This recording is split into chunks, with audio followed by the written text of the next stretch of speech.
¿Qué no era esta la cabaña de Vicente Fox y de Martita? Se supone que sí. ¿Por qué no le preguntamos a Alejandra Frausto, que está aquí con nosotros? La secretaria de Cultura. ¡Qué gusto! ¿Qué está pasando? Qué gusto, pues es que ya es la residencia oficial del pueblo de México y esta ahora es la cabaña de Helguera. ¡Qué maravilla! ¿Cómo la ven? Un imposible. Un imposible, los que pasan ahora en esta época.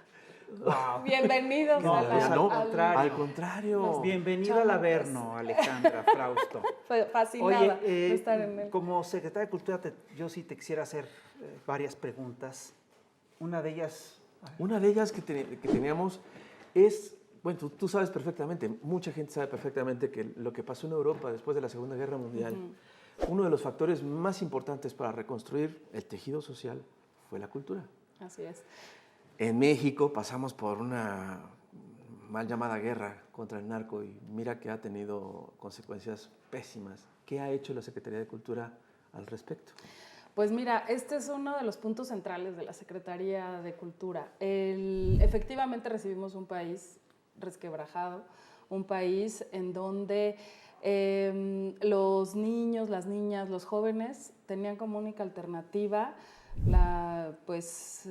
lugares de violencia, vincularse con actividades que tienen que ver con la delincuencia, y la cultura ahí tiene un papel fundamental. Es decir, en núcleos, en los lugares más peligrosos del país, ahí es donde están haciendo...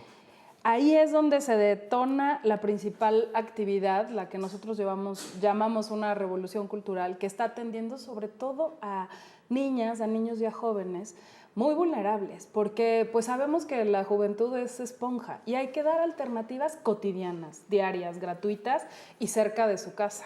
Y la cultura los va convirtiendo en, pues obviamente, ciudadanos más libres, obviamente les enseña la disciplina, la escucha al otro, el trabajo comunitario, el sentido de pertenencia, que eso es bien importante, porque el sentido de pertenencia y la adrenalina son cosas que te dan las artes, pero también te da la maña.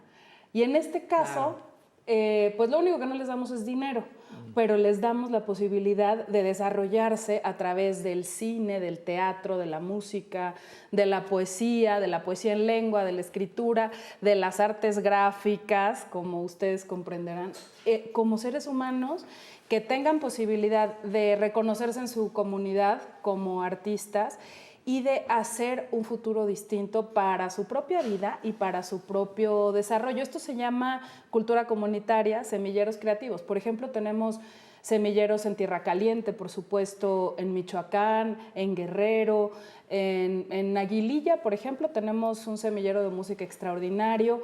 Y estas identidades culturales que vas a encontrar en cualquier comunidad de México, por abandonada o por estigmatizada por la violencia que esté, hay un potencial artístico y cultural extraordinario. Entonces hay que darles esas herramientas para poderles dotar de un camino consciente, un camino de libertad y un camino constructivo. Y son los semilleros creativos, que son ahorita 329 en todo el país, y es ahí donde más nos duele, donde hay problemas de trata de niñas, en donde hay problemas de violencia, en donde hay problemas de marginación, en donde la acción cultural tiene su principal enfoque, que es la construcción de la paz a partir de la cultura. Oye, ¿ya hay casos, anécdotas, historias que te hagan pensar que dedicarle dinero a estos lugares tiene sentido? Uy, hay miles de historias. Estamos hablando de más de 12,000 niñas, niños y jóvenes que de lunes a viernes,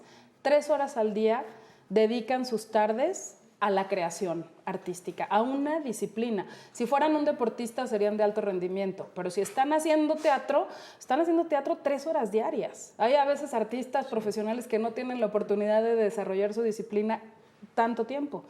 Entonces hay casos, por ejemplo, como Adriana, una chica de Tepalcatepec, de Michoacán, de la cuna de las autodefensas. Esta tradición musical que tienen en Michoacán tiene que ver con quintetos de arpa grande y de violín. Son tradiciones de cuerda, sobre todo. Pero en todos los semilleros, así sea música tradicional o de banda, tienen que leer música, porque ese es el puente creativo que te permite estar tocando tu música tradicional, tu raíz, pero te permite estar tocando Tchaikovsky, te permite estar tocando a cualquier músico universal. Entonces, esta chiquita que empieza en el semillero de Tepalcatepec es ahorita una de las principales violinistas de la orquesta Carlos Chávez. Estos puentes pues no existían. Esta posibilidad de que, por ejemplo, los jóvenes de aquí, de la Gustavo Amadero, que tienen un semillero de cine, filmaron una película extraordinaria que se llama Tengo un sueño. Obviamente nos basamos en Luther King, en su visión. Y ellos filmaron esta película que ha estado ya en festivales internacionales. Ahora uno de los coros de Guanajuato, una tierra que está viviendo una violencia que antes no imaginábamos en esa zona. Uno de estos coros va a participar, por ejemplo, con la Fura del Sbaus en el Cervantino, una de las compañías de performance más importantes del mundo. Entonces, son artistas que de tú a tú se están hablando con los más importantes del mundo. Están trabajando con Mon Laferte, han trabajado con Javier Camarena, han trabajado con artistas plásticos distintos, y esto va generando la posibilidad de que ellos en su cotidianidad tengan a la cultura. Quienes nos dedicamos a esto es que tuvimos el privilegio de vivir cerca de la cultura desde niños. Pero nosotros heredamos un país en donde los derechos culturales no eran derechos, sino eran privilegios. Y esto es lo que estamos haciendo ahí, en estas zonas. Como un derecho humano, a través de la cultura, puedes transformar tu vida. Entonces, ¿por qué no poner dinero y recursos en esos lugares donde duele más, donde más se olvidó a la gente, donde mayor pobreza hay, es donde mayor riqueza e identidad cultural hay? Entonces es ahí donde hay que trabajar. Sí, ahí es donde se necesita luego hacer una inversión importante. Sí, así es. Y eso es cultura comunitaria, es un programa muy grande. Tenemos un evento una vez al año que es un encuentro de los talentos de esos 12,000, se hace una selección y se presentan en el Auditorio Nacional, y este año será el 24 de noviembre y ahí los esperamos. Bueno, no solamente dinero, también voluntad política, también cabeza, también gente con principios éticos, ¿no? Porque también hubo un sector por ahí que se estaba quejando de este nuevo cambio de paradigma de la cultura. Ya no había becas. Sí. Que sí se cancelaron las becas y que sí que se cancelaron los programas para el cine. Pues, ¿es cierto? Nada más alejado a la realidad. Yo creo que era un enorme amor a los fideicomisos, a una forma de hacer las cosas. Y los fideicomisos eran el mecanismo que se tenía para entregar estos recursos. El presidente nos instruyó de manera muy clara, porque dentro del universo de fideicomisos había un sistema de corrupción en otros ámbitos muy grande. Aquí podríamos no hablar necesariamente de eso, pero sí de un círculo cerrado, de un círculo que a veces eran beneficiarios y a veces jurados. Entonces, abrir la posibilidad de contar con los recursos. Las becas están pagando de manera regular, y no solamente eso, no solamente se preservaron, sino que han crecido y está teniendo impacto en todo el país. Se concentraban mucho en algunas ciudades capitales. La centralización no solo se da en la Ciudad de México, sino sucede en los estados de mayor economía y en todos los estados, que todo se concentra en la capital. Entonces, ahora las becas no solamente están pues sucediendo, pasa cada año el sistema de creación. Ahora ya existe dentro de la Secretaría de Cultura, porque antes era un fideicomiso que ni siquiera tenía posibilidades de aparecer en el presupuesto de la Federación. Ahora aparece cada año el recurso para las becas. Lo mismo el apoyo al cine. El apoyo al cine dependía de un fideicomiso que se le inyectaba dinero cuando se acababa.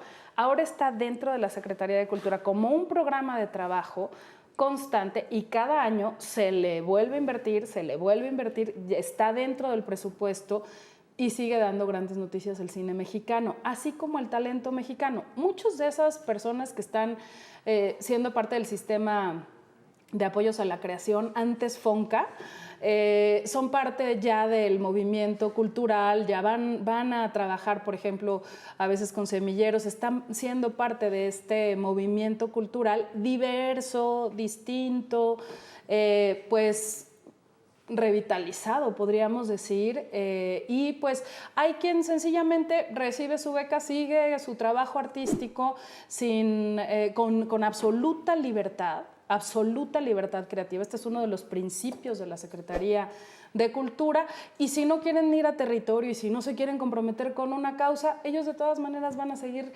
siendo parte de estos beneficios. Así que qué bueno que nos preguntan esto, porque se sigue creyendo que las becas se acabaron, y para nada, no solo se acabaron, sino que crecieron. ¡Ay, qué maravilla! Oye, pues tenemos que ir a un corte comercial. Vamos a ver primero La Chamuca, Cintia Bolio, y regresamos. bien. No se vayan, nadie se vaya, no se vayan. ¿Estamos en Los Pinos? Estamos en Los Pinos. ¿Cómo se van ahí? No, ¿verdad? No se vayan, venga. Ya, de aquí no nos saca nadie, ¿eh?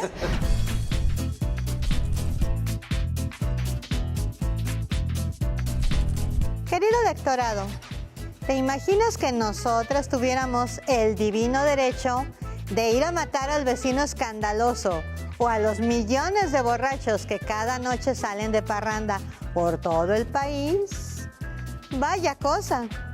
Pues parece que tal divino derecho sí se concede a los asesinos, cuando vemos la respuesta del Estado a la emergencia nacional de los feminicidios.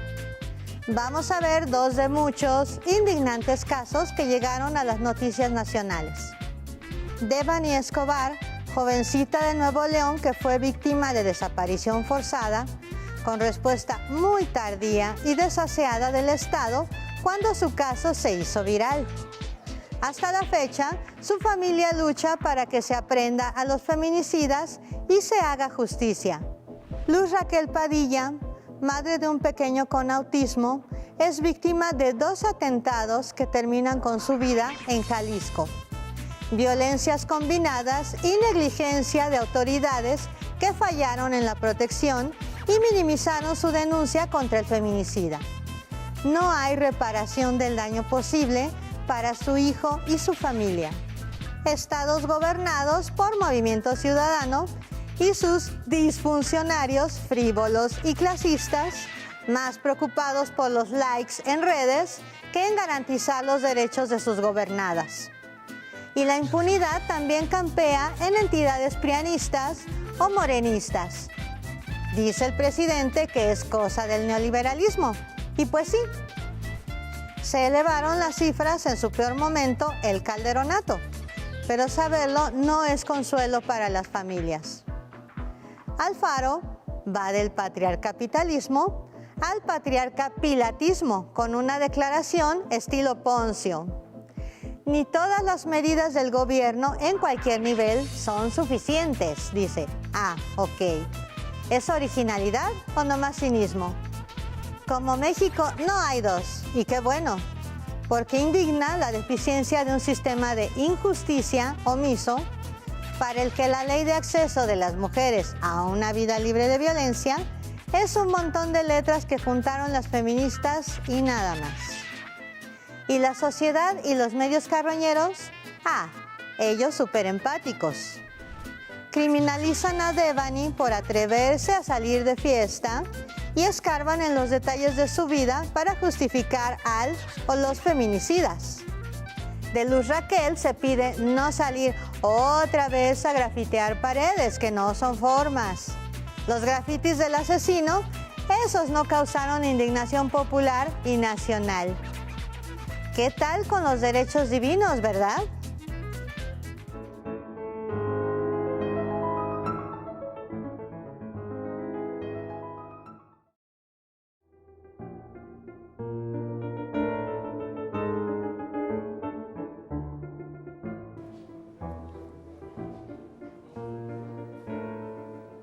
Y seguimos aquí en Chamuco TV y estamos platicando ni más ni menos que con Alejandra Frausto. En Los Pinos. En Los Pinos, sobre política cultural. Y bueno, yo quiero decirte, a mí sí me llama la atención poderosamente que un crítico de Los Pinos como Helguera, pues se esté exponiendo en Los Pinos. Pues es que el arte es el camino a la libertad Y ahora Los Pinos es eso, es el lugar que abrió la posibilidad de convertirse en un lugar donde las culturas le devolvieran la dignidad después de tantos años en donde se fue deteriorando. Lo funda el general Cárdenas en una casa de un tamaño humano, normal. El presidente López Obrador decide no vivir aquí y darlo al pueblo de México para la cultura, para los derechos culturales de los que hablábamos. Más de 7 millones de personas han visitado en actividades culturales Los Pinos. Y esto nos permite unirnos al bosque cultural, al bosque Naturaleza y Cultura Chapultepec, que es el más pues grande dedicado a la cultura y al medio ambiente en el mundo, 800 hectáreas. Entonces, lo que pasa en Los Pinos, pues era imposible de pensar, ¿no? Tener Helguera en esta cabaña, el último concierto de Óscar Chávez pasó aquí, las películas, las exposiciones que se han llevado a cabo, la del 68, y todo esto, a Mauri, acaba de tocar a Mauri Pérez el sábado aquí, pues era impensable. Por ejemplo, ¿cómo lo recibimos y cómo es ahora? Ahora es un espacio vital, lleno de cultura. La Orquesta Carlos Chávez tiene aquí su sede. Y lo recibimos en realidad vacío, no había nada. Eso te iba a preguntar, ¿cómo encontraron Los Pinos el primer día? Mira, nos encontramos unos pinos que nos lo entregaron a las 12 de la noche con 20 minutos. Normalmente los presidentes se irían en octubre, ¿no? Para que el presidente entrante, pues más o menos se acoplara y adecuara a su familia o a sus necesidades. A nosotros nos lo entregaron, pues sabiendo que era para el pueblo de México. Ya era algo que se iba a abrir a la gente. Nos lo entregaron el 1 de diciembre a las 12 de la noche con 20 minutos. Y nosotros teníamos que abrir a las 10 de la mañana. Había gente esperando afuera para abrir y para conocer. Lo único que alcanzamos a hacer fue poner ciertas cédulas, armar ciertos recorridos, porque no había nada que ver tampoco. Claro. Se llevaron, bueno, no había un comal para calentar una tortilla. No había nada, literalmente nada. Gracias al maestro Toledo, que todavía vivía, tuvimos un inventario de obra de arte de 33 obras que se habían pintado para Los Pinos. Me dijo, tienen que estar ahí. Le dije, maestro, aquí no hay nada. ¿Qué? ¿Tiene el inventario? Mándemelo. Y gracias a ese inventario pudimos rastrear en alguna bodega aquí, allá, en Palacio Nacional, un cuadro que estaba bastante deteriorado de Soriano, 33 obras, y la exposición se llamó, que fue la primera que hicimos de pintura, De lo perdido lo que aparezca.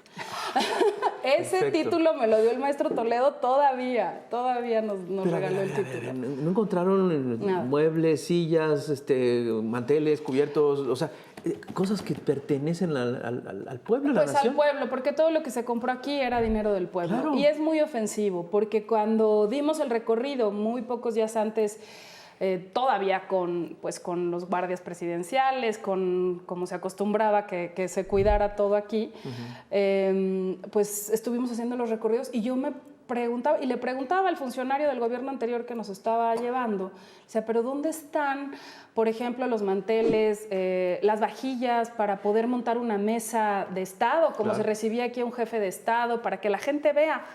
Y pues no me contestaba. Y más adelante visitamos por primera vez la Casa Miguel Alemán, que es otro castillo que se construyeron aquí. Y buscaba yo las cosas y pues no había nada de nada. Entonces dije, a ver, yo quisiera recibir, para que la gente vea cómo se recibía aquí. ¿Dónde están esos elementos del comedor? Ajá. Me dijo, bueno, ¿quieres una vajilla de veras? Todavía alcanzas el Buen Fin. ¿Qué? Esa fue su respuesta. ¿Te dijeron? Esa fue su respuesta. Entonces, es el desprecio a la gente, porque esto no era para nosotros, es para el pueblo de México. El desprecio a la gente y el aprecio por el Buen Fin. Y el aprecio por el Buen Fin de los grandes elementos que se deben de haber llevado de aquí. No sé cómo se pueden sentar y comer en ellos, no entiendo. Y nos preguntan, ¿y por qué no denuncian? Pues, ¿contra qué inventario? Claro. No había ni un inventario de elementos. Nosotros entramos con 20 notarios públicos por la dimensión del espacio, claro, ¿no? Entramos así nada más inocentes. Y pues simplemente a constatar que hasta los apagadores, pues estaban los cables pelones, las pantallas arrancadas, no había un colchón, no había... Cuando recibimos aquí a médicos, a enfermeras en la pandemia, pues compramos, por supuesto, y equipamos este espacio ya con otras cosas para que pudieran estar aquí dignamente. Entonces, es un espacio de transformación profunda. Se está formando una generación. Aquí esta propia exposición es una exposición de historia contemporánea, la exposición del Chango Cabral. Lo que está pasando aquí, de verdad, es algo que no nos imaginábamos nunca que pudiera pasar. De la diversidad cultural de México, y también es un receptor de las culturas del mundo. Pero fíjate, yo creo que hay críticos muy agresivos, ¿no? Muy ácidos del gobierno y de la gestión cultural. Bien se sabe que López Obrador fue discípulo, de alguna manera, de Carlos Pellicer, del poeta Carlos Pellicer. Y hoy leo un tuit de una escritora que se llama Taide Acosta, y te lo voy a leer. Dice literalmente: si Carlos Pellicer hubiera sabido en lo que se iba a convertir Obrador, nunca le hubiera dado una beca, y créeme que Pellicer jamás aceptaría una representante de la cultura como tú. Ustedes, el presidente y tú, son bastante vulgares y ordinarios. Pellicer los detestaría. Lo que yo me pregunto es, bueno, ¿qué tanto puede saber esta mujer de Carlos Pellicer como para decir esto? ¿Por qué no habrá alguien que sí haya conocido? ¿Qué crees? Que tenga nociones, que haya sabido qué es lo que realmente pensaba Carlos Pellicer? ¿Qué? Tenemos a Carlos Pellicer, el sobrino. Carlos Pellicer López, ¿acaso él sabrá? ¿Acaso sabrá? Oye, ¿qué opinas de esta opinión? No se miden.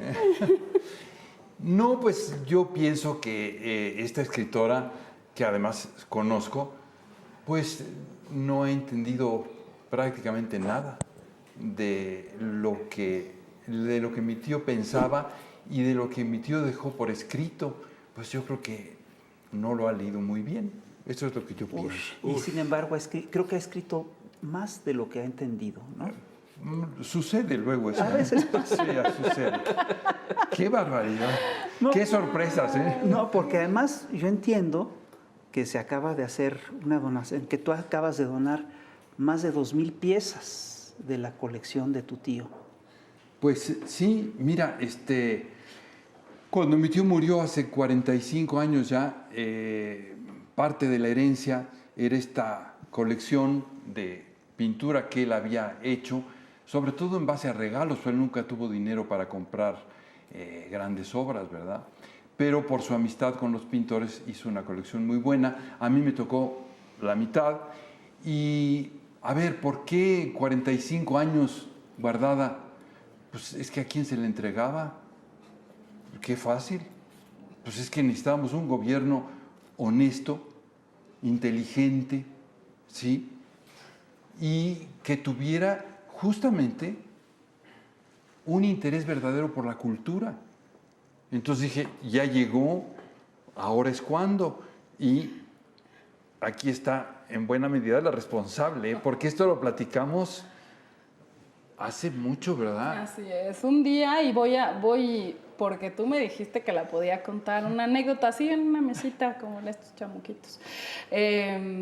Estábamos con el licenciado Andrés Manuel López Obrador, Carlos, algunos familiares de la hermosa familia Pellicer, que no solamente heredó esa extraordinaria colección, sino su congruencia. Sí. Y Carlos Pellicer López le dijo a Andrés Manuel, le habla de tú, son muy amigos, dijo, si tú llegas a ser presidente, yo entrego esta colección al pueblo de México. Entonces, wow, se cumplió la palabra, se cumplieron esas dos maravillas de situación, claro, que es un gobierno para el pueblo, con el pueblo, y la cultura como un derecho para ellos. El que está ahorita en el MUNAL, por ejemplo, había obras, en la colección del MUNAL no había algunos autores como Covarrubias, como Angelina Belov, es una colección extraordinaria, sí, Doctor Atl, es una colección muy íntima, Es una colección de procesos, de amistad, como bien dice Carlos, es una colección poderosísima, Clausel, y pues invitamos a la gente a que la disfrute. Ahora es parte de lo que se está recuperando la dignidad de este país, se está recuperando, así lo decía Soyinka, lo mencionaba el otro día, se trata de la restauración de la dignidad de los pueblos y el presidente está haciendo eso y nosotros sumamos desde la cultura lo que está en nuestras manos.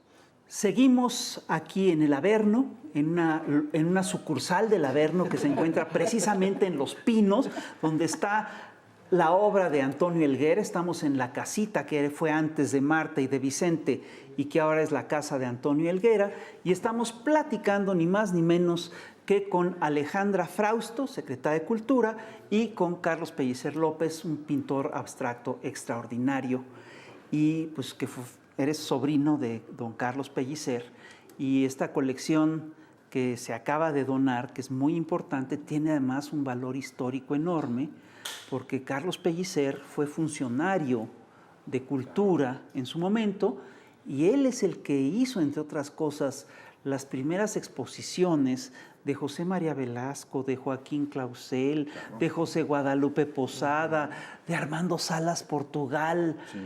Esto es toda una visión de la cultura. La única exposición que se hizo de Orozco, ya no la alcanzó a inaugurar mi tío, se inauguró en 1947, cuando ya Carlos Chávez ya fungió como director del Instituto Nacional de Bellas Artes. Antes no se llamaba siquiera así, pero esa exposición la hizo mi tío y incluso está la presentación de la exposición corre a cargo de mi tío.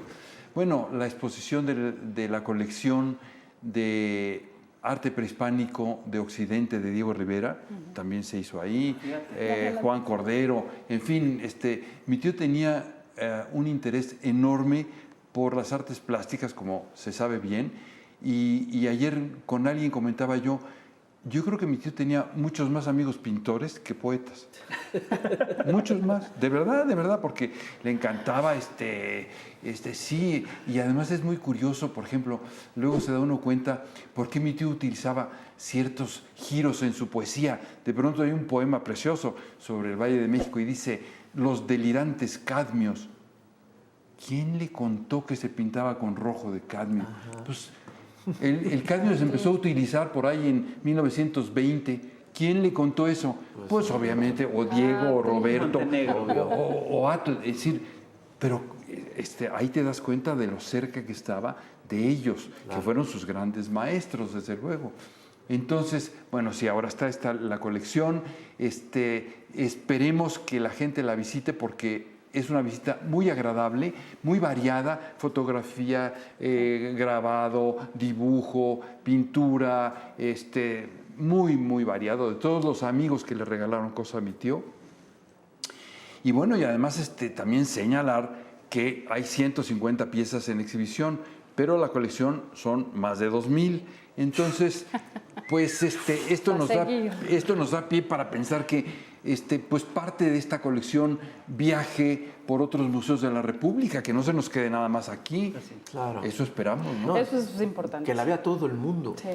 Sí. Y hablando de todo el mundo, ¿qué va a pasar próximamente con la cultura y el mundo? Tengo entendido de que el mundo entero está volteando para México. Es muy interesante, en estas querido cuestiones. Rafael, porque justamente el valor de la diversidad cultural. En esta época de la que hablamos, no había esa división entre alta cultura y cultura popular. Abrevaban una de la otra. Era una manera post-revolucionaria en una época en donde se ponía el valor de las raíces culturales con las mejores manos, con las mejores conciencias, con los mejores talentos artísticos. De hecho, una de las vetas más ricas del arte, de la cultura en la posrevolución, es justamente que se revaloran las artes populares. Claro.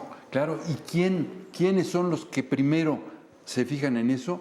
Roberto Montenegro y el doctor Atl, que publica incluso libros sobre arte popular. Picasso y Tablada y Miguel Covarrubias. Y Covarrubias. Pero fíjate, claro, eso que tú dices, no había una distancia, se respetaba muchísimo ya el arte popular. El arte tradicional y de los pueblos.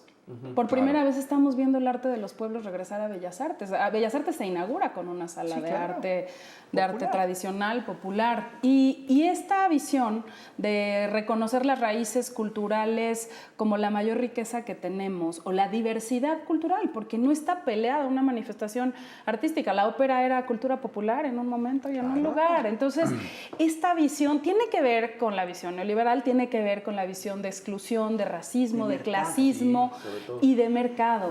De mercado. Entonces, si estamos hablando de un sistema de derechos, pues tenemos que hablar de esta diversidad como el mar de fondo de toda esa potencia cultural. Y esto ha sido uno de los principios que hemos también compartido al Concierto de las Naciones. La humanidad se puede volver a unir en paz a través de sus raíces culturales. Propusimos a la UNESCO celebrar una reunión que hace 40 años no se celebra, se celebró aquí en México en 1982, Mondiacult, en donde se trazaron las políticas culturales de las siguientes décadas. El mundo ha cambiado mucho, vivimos una pandemia, vivimos una época de confrontación, y México es un país donde todas las culturas son bienvenidas. Entonces es un país donde nos vamos a dar cita pues los ministros de cultura de 193 países, después de 40 años, a escuchar, a discutir. Están sucediendo en las distintas regiones del mundo foros para alimentar toda esta discusión a nivel ministerial. Es un trabajo que hacemos de la mano de la UNESCO y se va a realizar obviamente en Chapultepec, Naturaleza y Cultura. Para nosotros es un principio indivisible. El medio ambiente y la cultura es algo en donde no hay división, es un binomio fundamental. Y entonces aquí en Chapultepec vamos a dar este lienzo para mostrar cómo la cultura puede unir a la humanidad y cómo la diversidad cultural es la mayor riqueza de la humanidad y logra entender al otro, y así se construye la paz, así se construye la armonía entre las naciones. Y pues esto va a ser en septiembre, del 28 al 30 de septiembre.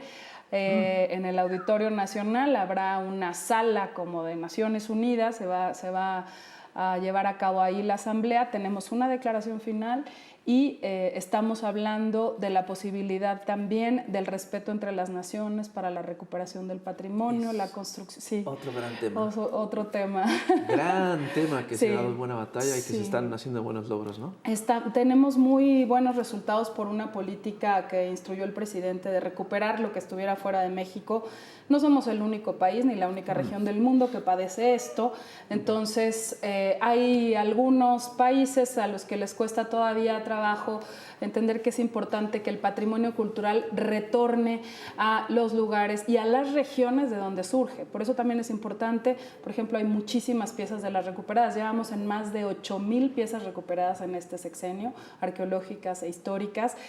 Esta colección que se suma al patrimonio cultural de México no es un tema de recuperación, es un tema de recuperación de la dignidad, que es otra cosa, pero sigue habiendo ejemplos de esto, también porque se abre la conciencia de coleccionistas, de familias que tienen confianza en que lo que entreguen a las instituciones públicas será para el pueblo de México, para su difusión, para su cercanía. Y bueno, estamos a punto de recibir otra colección muy importante por parte de la familia de Carrillo Gil, de Gaby Gil en Yucatán. Gracias aquí al FIS que hicimos gracias a Gaby, que Gaby pues Sainz lo vamos a ver muy pronto en el Palacio Cantón, todas estas piezas, y otra más al Museo Carrillo Gil. Así se va recuperando. La cultura puede dar este ejemplo a la humanidad de cómo podemos construir una sociedad distinta. Entonces, pues viene ese espacio de globalidad. Es la multilateral más grande que habrá en estas épocas. ¡Wow! Sí. Hay otro evento que me entusiasma sobremanera, que es el Festival Cervantino. Qué bárbara con la agenda que tiene. Nunca había visto una tan grande. Una programación tan Sí. enorme. Esta programación, que es una programación de 2,800 artistas de 34 países, 250 funciones, es algo muy importante que va a pasar no solo en Guanajuato. Haremos un circuito por más de 20 estados en el país Corea del Sur es el país invitado de honor, aunque hay representación de más países, como ya dije, y la Ciudad de México nunca había sido invitada al Festival Cervantino. Entonces va a haber desde el Salón Los Ángeles hasta Gustavo Dudamel con la Filarmónica de Los Ángeles, Wynton Marsalis con la Jazz at Lincoln Center. Hay algunos espectáculos que se van a presentar aquí en Los Pinos como Goran Bregovic. Muchos en Guanajuato ya están agotados, se agotaron a las 5 horas de que se abrió la taquilla, algunos de ellos. Es muy emocionante saber que vamos a tener teatros y foros llenos. Y pues la libertad de poderse expresar le urge a los artistas volver a estar frente a sus públicos, a los públicos, a las audiencias, estar cerca de la emoción que te da el arte. No sé qué hubiéramos hecho en la pandemia sin el arte. Y hoy, pues esta fiesta del espíritu y de la esperanza, que es el Cervantino, cumple 50 años con mucha dignidad, con un equipo joven que lo dirige, pero con un profesionalismo enorme. Y vamos a encontrar programación del Cervantino en más de 20 estados de la República. Más del 50% de las actividades son gratuitas. Entonces, pues, vuelvo al tema de los derechos culturales. Así se van viviendo, reconociendo. Mucha programación para niños. Y bueno, es una programación a la que les invitamos a conocer y asistir a Guanajuato a vivir el arte. Ya vi que viene una fadista que es monumental, ¿eh? Carmiño es formidable, formidable. Es una mujer maravillosa.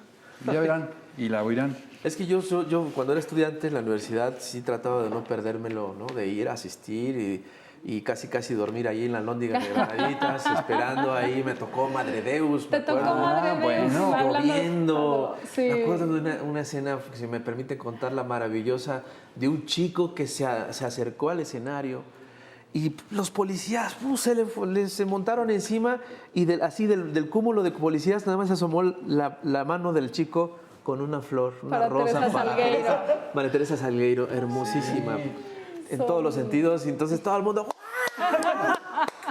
¡Qué precioso! Lo viví. Así, los momentos cervantinos, hay una serie de anécdotas extraordinarias. Va a ser algo increíble. En ballet hay cosas extraordinarias. En Mahler, por ejemplo, hay prácticamente un festival de Mahler dentro del Cervantino, que de piezas que no se han tocado hace muchísimo tiempo. Viene Dimeque, guanajuatense, a volver a dirigir a su tierra. Y bueno, también Dudamel va dentro de su repertorio está Mahler. Está una pieza que es un sueño, que se llama Fandango. Es una pieza que compone en pandemia Arturo Márquez. Es extraordinario, es un concierto para violín y orquesta que de verdad no se lo pueden perder. Esto va a suceder ahí en la Lóndiga de Granaditas, en el Teatro Juárez, y también en el Auditorio Nacional. Todavía hay lugar. Acá en Guanajuato ya está agotado.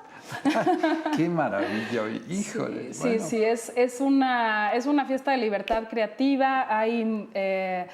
Pues Serrat se despide de su carrera, ahora sí, estaba como Los Toreros, que se despidió, pero no habíamos anunciado el Cervantino. La última función que va a dar en su carrera es el 23 de octubre en el Cervantino, Joan Manuel Serrat. Y va a estar el 21 en el Zócalo de la Ciudad de México también. Entonces hay mucho que está pasando con la cultura en el mundo. Hacía mucha falta que este festival, el Cervantino fue de los pocos festivales que no se cancelaron en pandemia.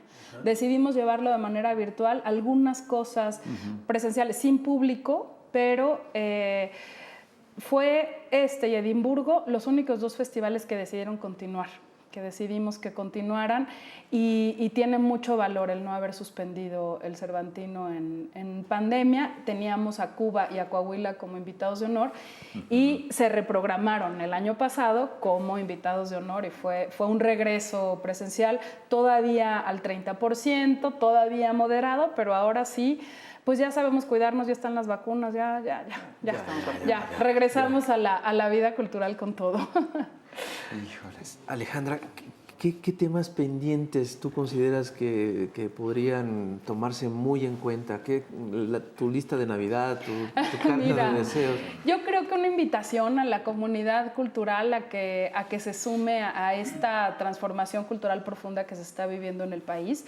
Hay expresiones extraordinarias, es muy esperanzador cuando se recorre el país y se ve lo que está surgiendo de las comunidades en donde era el último lugar donde llegaba una política cultural, a pesar de ser portadores de una cultura importante, no reconocida como tal. Entonces, de verdad, abrir las posibilidades, recorrer el país, que se den cuenta, pues, quienes nos escuchan, quienes nos ven, que estamos viviendo un momento de libertad que se anheló durante mucho tiempo. Se hablaba de la libertad, ahora se ejerce. Se ejerce, claro. Y eso es difícil de entender a veces, o de reconocer que eso puede pasar. Y ese es el gran poder del arte, ese es el gran poder de la cultura, e incidir el que no seamos nunca más un accesorio, que seamos realmente un eje de transformación. Si la cultura quiere dejar de ser un accesorio, tiene que ayudar en los problemas estratégicos de un país. En este caso, la inseguridad, la exclusión, el racismo. Y esa diversidad cultural que se dejó de lado durante mucho tiempo, la tenemos al centro de las políticas, al centro de reconocer la fuerza artística y cultural de los pueblos de México. Entonces, pues eso, a seguir y terminar Chapultepec, que es un enorme reto, es un proyecto gigantesco que está dando espacios nuevos para los jóvenes, como el parkour, aquel espacio que era el Atlantis y el rollo, ¿se acuerdan de ese? Donde dejaron ahí a unos lobos marinos abandonados. Bueno, ahora es un parque de cultura urbana extraordinario. Llegamos hasta Santa Fe, hasta la Ermita Vasco de Quiroga. Es impresionante, es un terreno gigantesco, y pues que lo recorran, que lo visiten, y pues eso, que vivan la cultura como lo hacemos, con enorme gozo y libertad. ¡Qué maravilla! Gracias. Sabes, yo tengo una pregunta, sí. Es más o menos técnica, porque tú sabes que la caricatura es un asunto más o menos gremial, yo así aprendí con ellos y todo esto. ¿Existen algunos sistemas de enseñanza-aprendizaje también dentro de las diferentes corrientes artísticas? Estamos hablando de los semilleros y todo esto, ¿no? Que es como algo muy básico también, pero que ha generado mucha comunidad. ¿Hay algunos, sabes, espacios donde se están dando estas cosas? Varios de los semilleros son de artes gráficas, varios. Hay uno que es muy singular, que está en Tlacotalpan, en la que era la casa de descanso de Duarte y de Karime, y los niños le pusieron a su semillero de gráfica La Abundancia. Entonces yo creo que ahí hay un semillero bueno para ustedes, ¿o no? Están haciendo... son esos niños. Es la conciencia de este país. Es el humor veracruzano. Es el humor jarocho tiene lo suyo. Entonces, este lugar en donde los niños están con sus tórculos y haciendo haciendo grabado. Hay muchos semilleros de gráfica, son extraordinarios. Aquí mismo en Los Pinos hay un taller de gráfica, Nación Gráfica. Ahora, otro lugar en el que era una casa para las mascotas. Ahí está el taller de Nación Gráfica, es magnífico. Con muy fina producción, y tenemos, por ejemplo, una vez al mes, La Zurda Gráfica, que es un mercado de arte gráfica, el movimiento de gráfica en México, y que está muy ligado a la narrativa de la caricatura política. Una de las líneas de programación de Los Pinos es la cultura política, por eso tenemos esta exposición, por eso tuvimos la del 68, por eso tenemos al Chango Cabral, porque es muy necesaria esa conciencia. Y los semilleros son un lugar excepcional para esto. Están tomando temas, por ejemplo, como la cultura alimentaria, el maíz, ¿no? La comida chatarra. Y te das cuenta, o los niños se involucran en temas como la migración.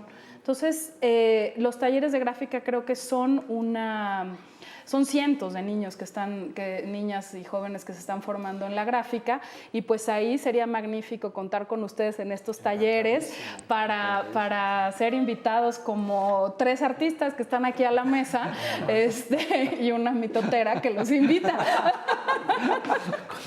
Nunca nos ha gustado el mitote. Somos Oye, ajenos. Yo te tengo una pregunta que tal vez no me tengas que contestar, pero te la voy a hacer. Casi siempre en los procesos de transformación ocurre que la comunidad cultural que viene del viejo régimen hace un corte. Y esto tiene que ver con una cosa muy sencilla.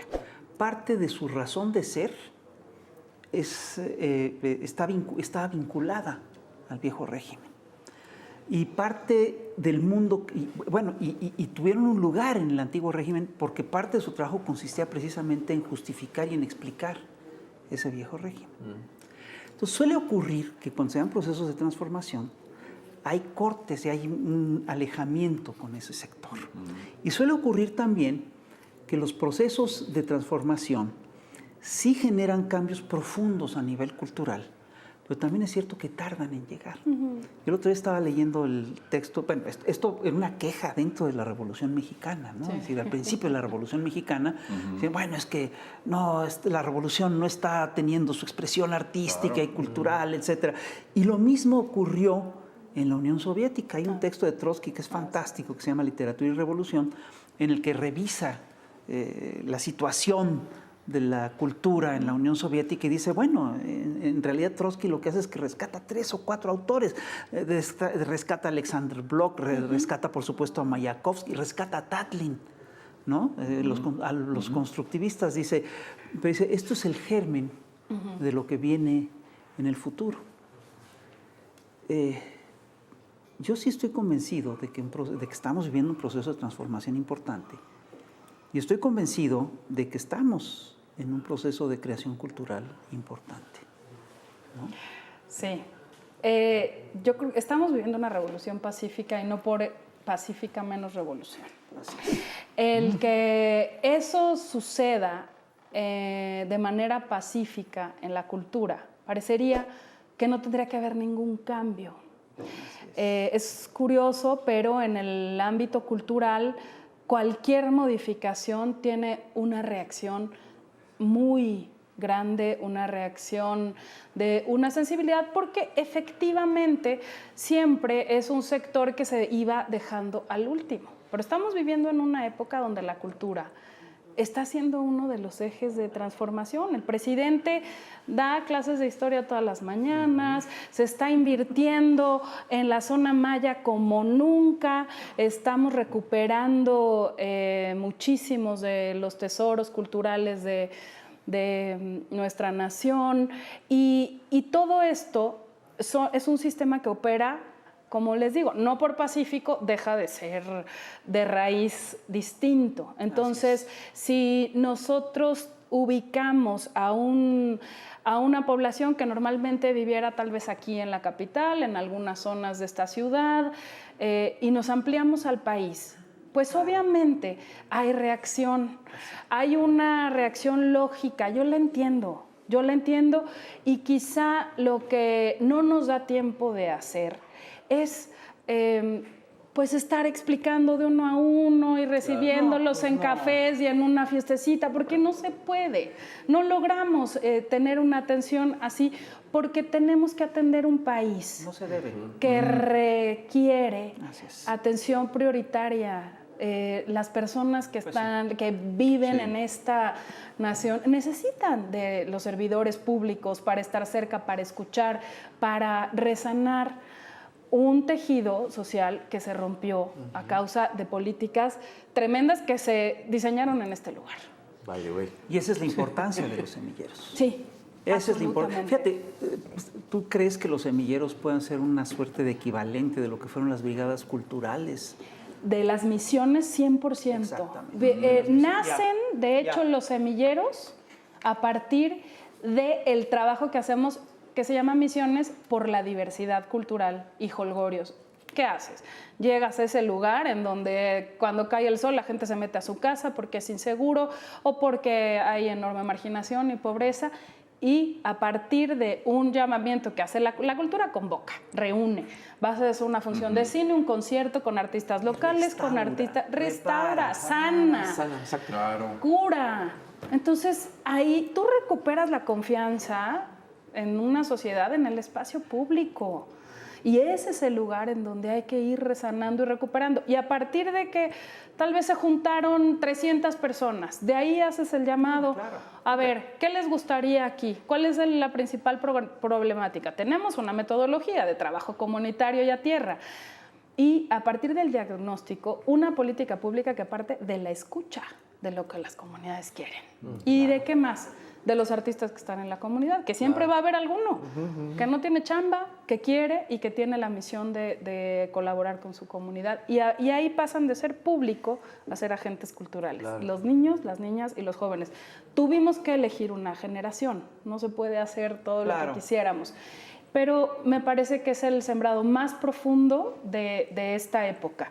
Como las misiones culturales de Vasconcelos, los semilleros creativos y cultura comunitaria es la semilla que va más a fondo y que está germinando. Sí, ya lo verán, como bien dices, tal vez no es en el corto plazo. No, pero por supuesto que eso dio frutos en tiempos de la posrevolución. ¿Cómo era el teatro de García Lorca, La Barraca? Sí, claro. A eso se dedicaban. Sí.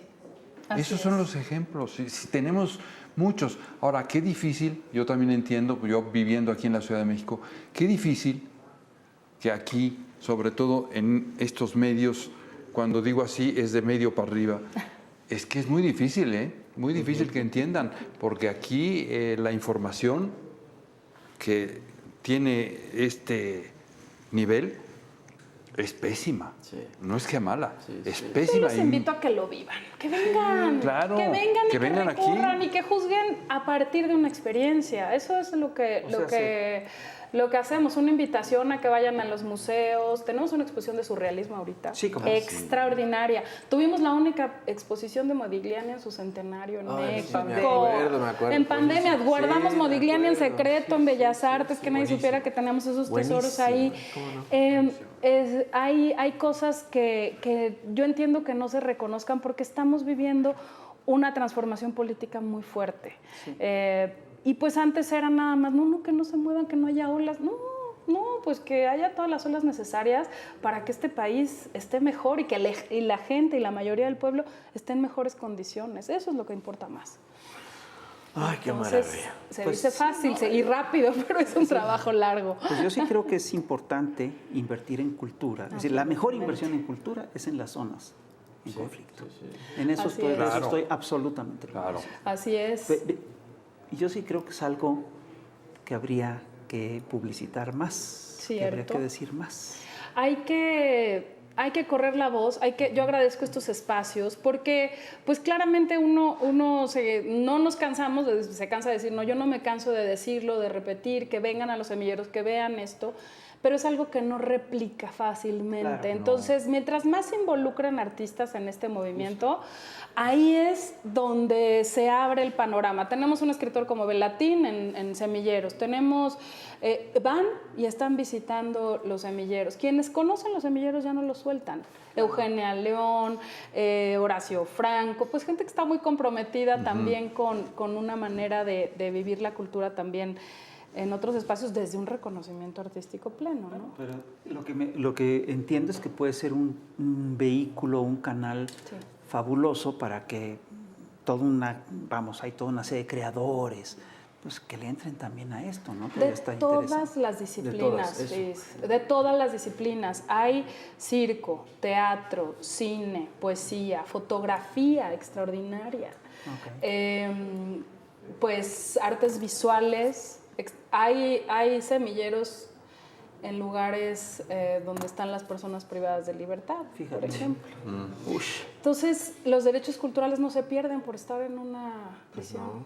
Ahí se encuentra la libertad. Ellos están trabajando, acaban de hacer un trabajo bellísimo sobre Mandela y sobre la libertad, estando en reclusión. Entonces, es eso. Yo recuerdo haber visto aquí en Los Pinos una obra de teatro hecha por reclusos que fue impresionante. Imagínate, reclusos en los pinos haciendo... Nadie se fugó, nadie se quería fugar, querían regresar. Ese es el dato duro. Es impresionante. Nos dieron la oportunidad el sistema pues que lleva a cabo toda la coordinación de los erezos y de los eferezos, de que vinieran a presentarse aquí sin un uniforme, sino con su vestuario, o sea, recuperar la dignidad. Me canso de decirlo porque lo repito, perdón, tanto, porque es eso, un ser humano se puede reconocer en una infinita posibilidad de identidades y reconocer potencial artístico que tiene y que ni siquiera conocía. Muchos de ellos nos han dicho, si yo hubiera conocido esto antes, tal vez no me hubiera involucrado en una actividad así. Justamente acabas de tocar un tema. Yo conocí a una persona que hacía teatro en zonas, en barrios bajos, y que me contaba que después de dar un curso de teatro de 2 meses en Brasil, una favela de Brasil, se le acercó un tipo y le dijo, mira, yo soy sicario. Si tuviera, es decir, ¿por qué no viniste hace 15 años? Mira nada más. Así es. Porque si yo hubiera tenido acceso a esto hace 15 años, no hubiera matado a tanta gente. Ese es el tema de fondo. Ese es el tema de fondo. Ese es el tema. Ese es, justo. Ese es. Acabo de tener un testimonio en un penal en Querétaro de un gráfico extraordinario. Ahí hay un taller de gráfica poderosísimo. Y él contaba su historia también así, pues yo estoy aquí por secuestro, no tuve oportunidad de conocer la educación, de conocer la cultura, y aquí estoy aprendiendo a ser otra persona, y ya estudié psicología, y ahora pues cuando salga yo llevo un buen comportamiento, espero poder colaborar. Parte de las personas que recuperan su libertad y que son parte de los procesos creativos en prisión, es un tema de reinserción social, están contratados como maestros también. Perfecto. Bueno, Pues ya, oigan, Gracias, nada más, no, miren, bueno. nada más.